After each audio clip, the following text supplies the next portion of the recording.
Dadi gobe Sumayya za ta dawo. I'm aware. Mun yi waya da likita na da na haɗa su tare ya ce gobe za su dawo.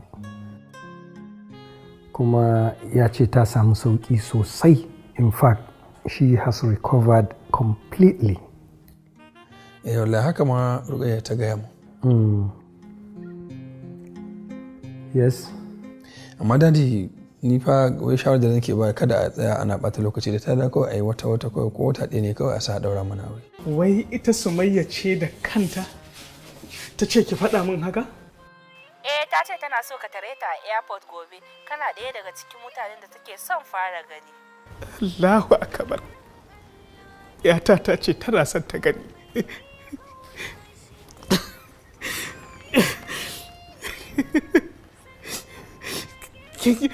To yanzu dan Allah tana ina. Wato ummi duk da haƙurinki sai da na cutar da ki. Kuma lokacin da kika farfado kika tabbatar cewa da an dakatar da baikon wannan bai sa kin canja mun ba a mu'amala tsakanin ni da ki. Da ka bar magana nan yayi kuma. An ce za a mana baiko ka kwanta rashin lafiya. An fasa. Zuciyata ta kasa karɓar ƙaddarar. Ban san lokacin da na faɗi ba. Bayan hankali na ya dawo.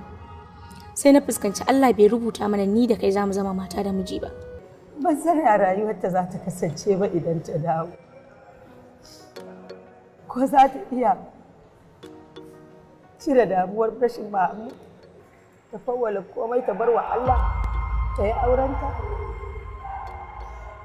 Umma, kin san fa Sumayya aure za ta yi, kuma ni za ta aura. So bai kamata a ce a gabana ku rika magana waɗansu tsofaffin samarinta har da waɗanda suka mutu ma amma manta da su gabaki ɗaya. Gaskiya ni ba jin daɗi nake yi ba. Da yake kai za ka aura wa kanka ko?